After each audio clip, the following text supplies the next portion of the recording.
Israel के खिलाफ Qatar में जुटे 50 मुस्लिम देश। ईरान बोला इस्लामी देश इसराइल से रिश्ता तोड़े। वहीं पाकिस्तान की नाटो जैसी फोर्स बनाने की सलाह भी दी गई। कतर की राजधानी दोहा में आज मुस्लिम देशों के 50 नेता इसराइल के खिलाफ एक खास बैठक के लिए इकट्ठा हुए। ये बैठक अरब लीग और ऑर्गेनाइजेशन ऑफ इस्लामिक कोऑपरेशन यानी OIC ने बुलाई है। इसका मकसद 9 सितंबर को कतर पर हुए इजरायली हमले का जवाब देना है। इस हमले में हमास के 5 मेंबर और एक कतरी सुरक्षा अधिकारी मारा गया था। यह हमला उस समय हुआ जब हमास की एक टीम गाजा में 2 साल से चल रही युद्ध को खत्म करने के लिए अमेरिका के प्रस्ताव पर बात करने दोहा में थी। आज की मीटिंग से पहले ईरान के राष्ट्रपति मसूद पज़ेश्कियान ने मुस्लिम देशों से इसराइल के साथ रिश्ते तोड़ने को कहा और इस्लामिक देशों से एकजुट होने की अपील की। वहीं पाकिस्तान ने सभी इस्लामिक देशों को नाटो जैसे ज्वाइंट फोर्स बनाने का सुझाव भी दिया। पाकिस्तानी रक्षा मंत्री ख्वाजा आसिफ ने भी इसराइल को लेकर सख्त बयान दिया। उन्होंने चेतावनी दी कि इसराइल के खिलाफ जवाबी कार्रवाई जरूरी है और कोई भी देश ये नहीं सोचे कि वे गाजा युद्ध से बच रहेगा। रविवार को इस्लामी देशों के विदेश मंत्रालयों ने दोहा में इसराइल के खिलाफ कार्रवाई करने को लेकर बंद कमरे में एक बैठक की थी। इस दौरान कतर के प्रधानमंत्री विदेश मंत्री शेख मोहम्मद बिन अब्दुलरहमान बिन जासिम अल थानी ने इजरायली हमले की कड़ी निंदा की और कहा कि कतर अपनी संप्रभुता की रक्षा के लिए जरूरी कदम उठाएगा। वहीं पाकिस्तान के विदेश मंत्री मोहम्मद इशाक डोर ने कहा कि दुनिया भर के मुस्लिम इस बैठक में नजर बनाए हुए हैं। उन्होंने एक जॉइंट डिफेंस फोर्स बनाने की संभावना का जिक्र किया और कहा कि न्यूक्लियर पावर पाकिस्तान इस्लामिक समुदाय उम्मा के साथ अपनी जिम्मेदारी निभाएगा। अब हम बात करते हैं अरब लीग और OIC के बारे में।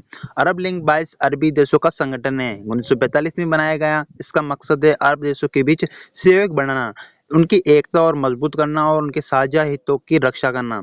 वही OIC 57 देशों मुस्लिम देशों का एक अंतर्राष्ट्रीय संगठन है जिसे 1969 में स्थापित किया। इसका मकसद मुस्लिम देशों के बीच एकजुटता को बढ़ावा देना और इसके हितों की रक्षा करना। इसराइल ने 9 सितंबर कतर की राजधानी दोहा में हमास चीफ खलील अल हया को निशाना बनाकर हमला किया था। मीडिया रिपोर्ट के मुताबिक हमले में अल हया बच गया और जबकि 6 अन्य लोगों की मौत हो गई। इसके बाद इजरायली PM नेतन्याहू ने भी कहा था कि इजराइल इस हमले की पूरी जिम्मेदारी लेता है।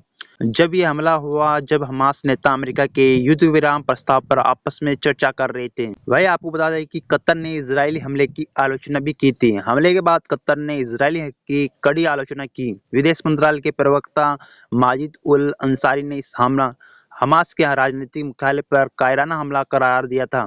कहा था कि ये सभी अंतर्राष्ट्रीय कानून का उल्लंघन है। दूसरी ओर इसराइल के वित्त मंत्री बेजलेल स्मोट्रिच ने इस कार्रवाई की तारीफ की थी। उन्होंने कहा था कि आतंकवादियों की दुनिया में कहीं भी इसराइल से छूट नहीं मिलेगी। एक्स पर लिखते हुए उन्होंने इजरायली सेना और इजरायली खुफिया एजेंसी सिन बैट के सही फैसले और सटीक निशाने की सराहना की थी। कहा था कि आतंकवादियों को इसराइल के लंबे हाथों से कभी भी कोई छूट नहीं मिलेगी। वही इसराइल ने UN में कतर पर हमले को सही बताया था। इसराइल के राजदूत डैनी डेनन ने शुक्रवार को UN महासभा में कतर में हमास नेताओं पर इजरायली हमले का बचाव किया। उन्होंने कहा कि 9 सितंबर को इसराइल ने दोहा में एक सटीक हमला किया था। यह हमला हमास नेता को निशाना बनाकर किया था जो सालों से इसराइल के खिलाफ हमले की योजना बनाते रहे। उन्होंने जोर देकर कहा कि ये लोग माननीय राजनेता या डिप्लोमेटिस्ट नहीं थे बल्कि आतंक के मास्टरमाइंड थे जिन्होंने 7 अक्टूबर 2023 को इसराइल ने में नरसंहार की योजना बनाई थी। उन्होंने आम लोगों को कहते हैं कि बच्चों का अपहरण किया और महिलाओं का बलात्कार किया। डेन ने कहा कि जब इजरायली सुरक्षा कम में छिपी हुई थी तब हमास के नेता टेलीविजन पर लाइव आकर अपनी जीत का जश्न मना रहे थे।